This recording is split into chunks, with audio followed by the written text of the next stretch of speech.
You know, one of the things we dig on Triple D is stories about restaurants being passed down from generation to generation. A lot of times it's father to son, but every once in a while we get one with a little twist, like a location here in Buffalo, New York, where it's mother to son, where Sophia Ananiatis has raised her son Sam in the business. Now he's taken over, and boy, is she proud. Welcome to Sophia's.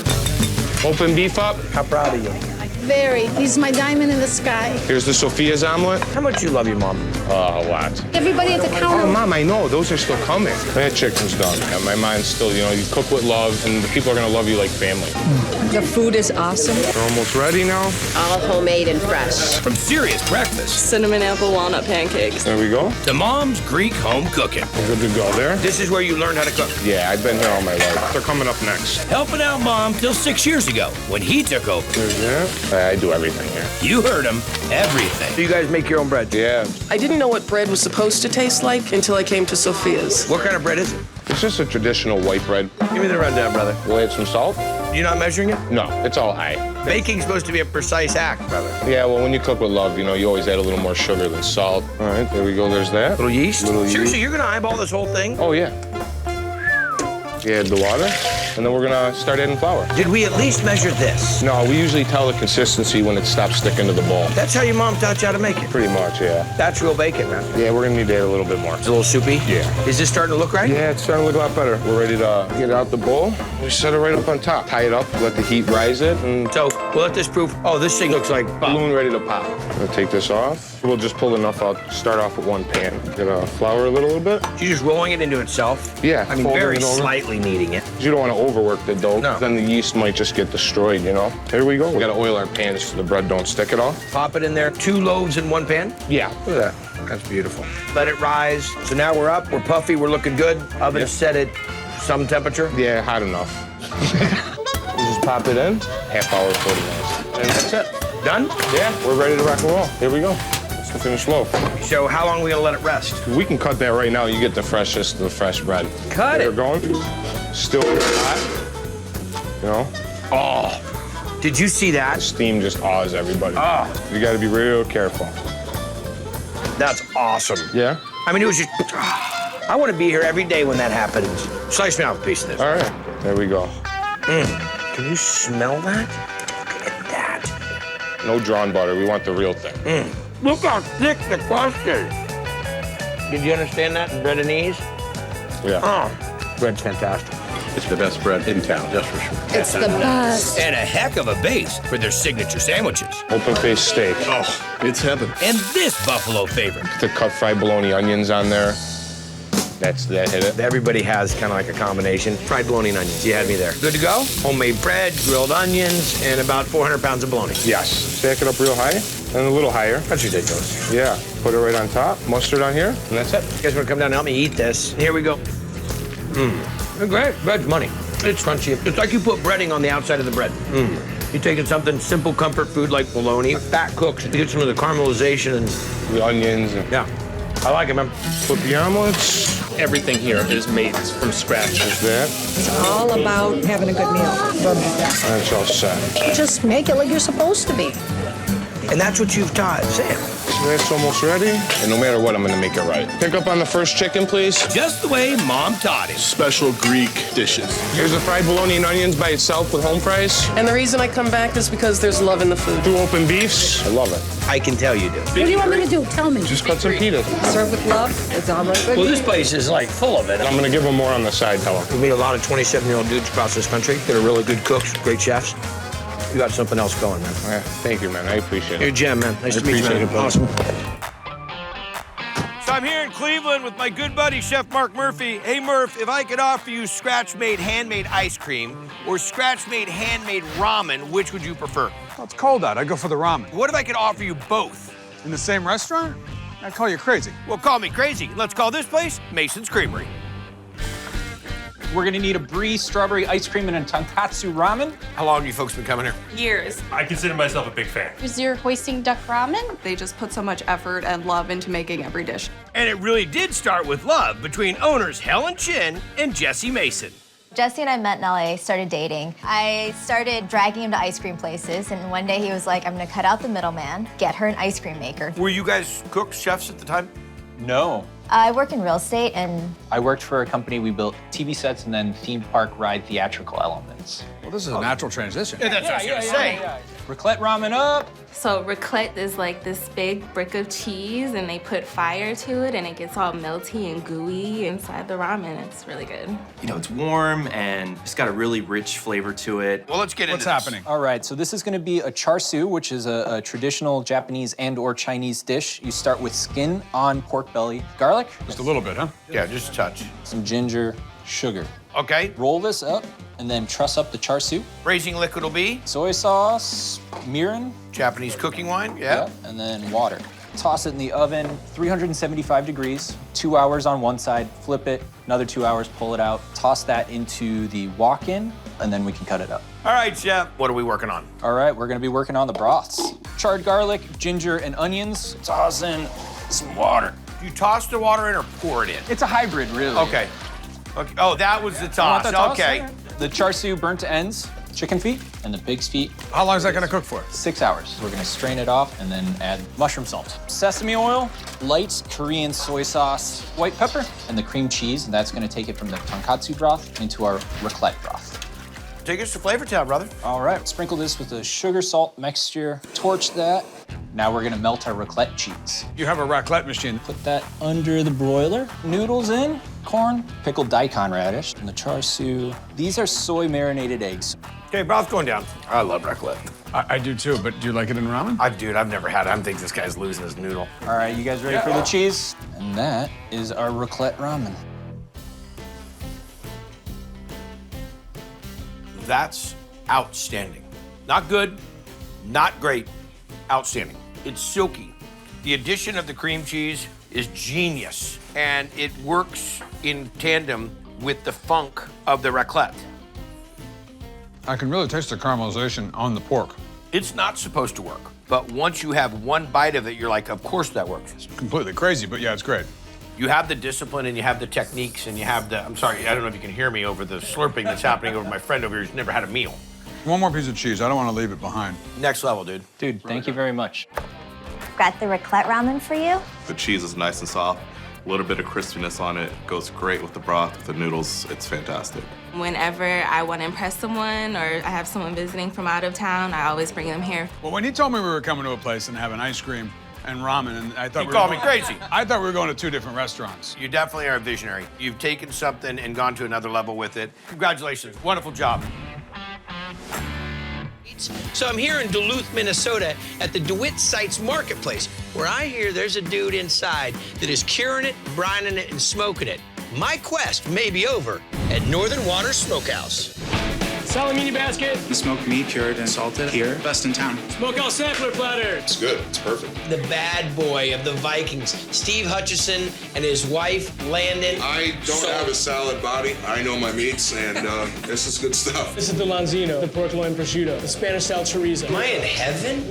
And it all started Natural to go. as Eric Gert's home hobby. I bought a smoker of a smoking fish. Then 12 years ago, he turned pro. We started making all of our own deli meats, and then we built a sandwich menu. Their sandwiches are wonderful. Lynn, come get your French kiss. And he makes everything fresh. Yep, everything. Italian, house-made salami, root sides with pork loin, hot chorizo with pepperoncini. And get this. Whitefish is quintessentially Lake Superior. I've never had Lake Superior whitefish. Well, you better. This is the start of the smoked whitefish process. We're gonna make a very simple brine, 10 pounds of salt, 2 pounds brown sugar. Okay. So how long will this fish sit in the brine? 2 hours. And how many fish are you able to do in a smoker at a time? Typically about 250 pounds. It's a big fish. Because we made that really intense brine, but it's gonna be a short brining process. Right. I score them so that brine has a chance to penetrate the fish. And then we dump the brine. I mean, I don't have much to say. I'm just sitting here watching this just in awe. It's awesome. Cool. So now after they're 2 hours soaked, we rinse the excess brine off of them, and we rack them for the smokehouse. Keep going. Look at this. Just slide them in. Seriously, I want to drive this. And it goes in the smokehouse for about 6 to 7 hours. The Vortron. I'm getting one of these. Lori's just gonna have to deal with it in the house. Once it smokes, then we take it into the walk-in cooler. It cools? Yep, overnight, and then it's ready to eat. Awesome. I get the whole fish? You can eat the whole fish. Peel the skin back, and then my favorite cracker in the whole world, all we need is a cold beer. You got it. What do you think? It's rich, it's flaky, It is outstanding. Yeah, Whitefish has a really clean flavor. So balanced. It's not sweet, it's not salty, it's not over smoked. It's just got this really nice, easygoing flavor. Right on. Awesome. Smoked whitefish basket. It's great. He just does a great job. It's the only place to buy it. Brother, you don't need to make anything else.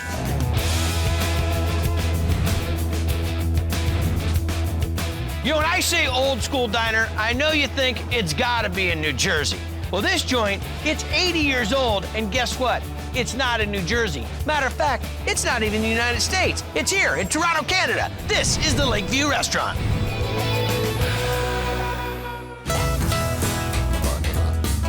One Lakeview burger with sweet fry in the window. I feel like you're walking back in time. You're in the 1950s or something, like you're watching an old movie. One pulled pork sandwich with fries in the window. That vintage vibe, I think, that this neighborhood really loves. The throwback that was brought back to its former glory in 2008 when Alex Sengupta and his partners picked up this Toronto landmark. How do you describe what this is? Gourmet 24-hour diner. There's a classic nostalgic feel to this place, and they have amazing food here. Or even, get this, pie in the a la mode. I would never consider throwing in a piece of pie into my milkshake, so it's pretty unique that way. Enjoy. This is the filling to make the apple pie that's gonna turn into a milkshake. Hit it. So just our Granny Smith apples, butter in there. I always like that tartness of the Granny Smith apple with apple pie. We go brown sugar, flour, sugar, nutmeg, little salt. Cinnamon. You got it. Very nice. Just gonna mix her up. And that's the filling. You got it. We add our filling. That's our apple pie, and then we have a cover for it. 375, 40 minutes. Correct. Let it cool. We're gonna take the apple pie and make a milkshake. Because that's what everybody does. Let's do this. All right. So. And you guys make a lot of milkshakes, huh? We do, yeah. So we got 2.5, 3 scoops of French vanilla ice cream. I'm adding whole milk, probably about 1.5 cups to 2 cups. The Canadian rye is really good in these as well. Yeah, I bet it is. So take a piece of pie, chop that up a little. Put that in there. Nice and full. Because we make a variety of different pies, obviously the apple is the favorite. Right. How's that mincemeat go? Yeah, mincemeat milkshake. You get all the apple chunks in there. Oh. Stays nice and chunky in the glass. And then what we do is we take a piece of the crust right on top there for you. It tastes like liquid apple pie. That's awesome. I love the crust in there. That's good. Here's your apple pie milkshake. It's pretty amazing. There's all kinds of like nice chunks of apple in here, little bits of crust. A nice surprise. It's not like any other milkshake I've ever had. Good, honest food. And they do everything very well. Pulled pork, fry salad. You absolutely have to stop at the Lakeview Restaurant. It's in great condition, has good energy, really nice people working here. Awesome place. Thanks for having us. Thank you. We're in Detroit, Shoreway neighborhood of Cleveland, Ohio, about 500 feet from the lake. That's why it's so Feel the warm. breeze? Yeah. Really talented young chef here. He is killing it with like chefed up diner food. Chefed up diner food on Triple D? Perfect. This is good company. Pulled mushroom in the window, runner. I just can't say enough about how good this place is. Blows your taste buds out of the water. And our pecorino wings. I like anything that Brett makes. Oh, you knew him before he got here. I'll follow him anywhere. That's because chef and owner Brett Sawyer has built a reputation at other joints around town and brought those culinary skills to this concept. We took all of the simple food of a diner and made it much more difficult. Just chef the entire thing. Favorite thing on the menu? Surf and turf. We got 2 surf and turfs ready. It's a shaved steak sandwich. The au jus has the lobster flavor into it. I could have sworn that there was lobster on the sandwich. I kept looking for the lobster. What are we into next? Our surf and turf. We start with the certified Angus beef tri-tip. I see the turf, but where's the surf? We serve it with a lobster beef au jus. And I'm the crazy one. Kosher salt, black pepper, chili powder, onion powder, garlic powder, dry rosemary. How long is it gonna sit on there? 20, 30 minutes. Cook that in our oven, 8 minutes at 500 degrees. Then we turn it down to 350 degrees and cook it for an hour. Chill it, slice it on our deli slicer for service. Okay, chef. Now we're gonna make our duxelle, nice fatty mushroom spread. You don't get to say nice fatty mushroom spread very often, do you? It just has a ring to it. Butter, add our shallots, our garlic, sun-dried tomatoes. Sun-dried tomatoes actually break it up a little bit. Yeah, nice little acidic bite in there. Tarragon, parsley, mushrooms. We do creminis. Salt, white vinegar, red wine. Cook for about hour and a half. This is the time when we're gonna see the lobster shells come out, huh? Yes. I am dying to see this. We're gonna start with the beef bones. We rub these with tomato paste. I love that little trick. In the oven. 350. Don't roast. Bones in the pot. Our lobster bodies. This is the weirdest thing I've seen. Black peppercorns, bay leaf. Water. We bring it up to a boil, turn it down to a simmer, and let it reduce overnight. In the warehouse of fun. So now we're gonna make our béarnaise sauce. Start with our tarragon champagne vinegar reduction. Okay. Champagne vinegar, shallots, tarragon, bring it up to a boil, hit it on simmer. And let this reduce down, strain it out. Whole eggs, some more yolks, salt, Calabrian chilies, our tarragon reduction. Then we're gonna use our stem blender. And then we have our melted butter, give that slow drizzle. Béarnaise is done. Time to build it. Fantastic. Favorite part of the day. Milk bun. Ooh. Very generous with the duxelle. Well, you let that reduce. Tri-tip, red onions, our tarragon chili béarnaise. Top it off. The Pirates of the Caribbean sword to cut it with. And then here comes the lobster beef jus. I can't wait for this one.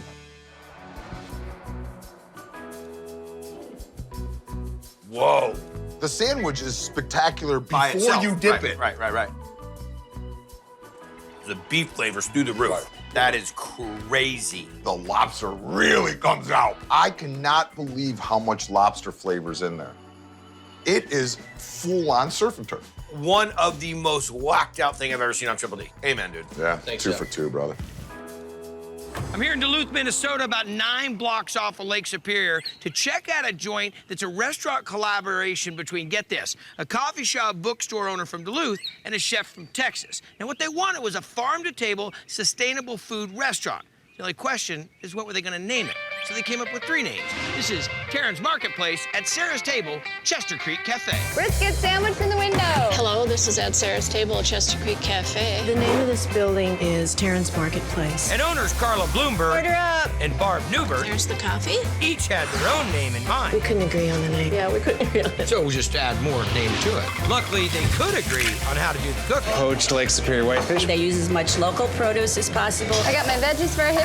Organic, really fresh and good. Hippie Farm breakfast. My favorite thing is the breakfast. The pancake real maple syrup. Which is harvested in northern Minnesota. But the biggest hit here, French toast for you. Cranberry wild rice French toast. Locally harvested wild rice. in a scratch-made bread. French toast going on the flat. Turned out by Chef Jillian Forte. Gonna flip the French toast. So what are we making? The sponge for the cranberry wild rice spread. The sponge? This sponge. First we'll add 7 cups of water. Room temperature water? Then the all-purpose flour, yeast, and sugar. We're gonna turn it on. The yeast eats the sugar. How long will it take for it to rise? About 2 hours. Rock it out. We're gonna take the sponge and put it in the Back mixing in. bowl. Put some canola oil in, salt. And some cooked wild rice? Yep, grown in Minnesota. The texture of the rice and the bread is gonna be awesome. We've got organic eggs. Cranberries. Some wheat flour. And a little more AP. All-purpose flour. Yep, now we're gonna turn it on. So are we gonna punch this down again? We'll let this proof one more time? Yep, proof one more time. Now we're gonna break it down? Yeah, so we're gonna flour the work surface, turn the dough out onto it, punch it down a little bit, then I'm gonna cut it into 4 loaves. Do you think those are equal weight? No. No, not even close. No, but it's a good guess. Yeah, no, it looks good. Punch it down one, form the loaves. Loafize them? Mm-hmm. You want me to spray a tin? Yeah. Aquanet.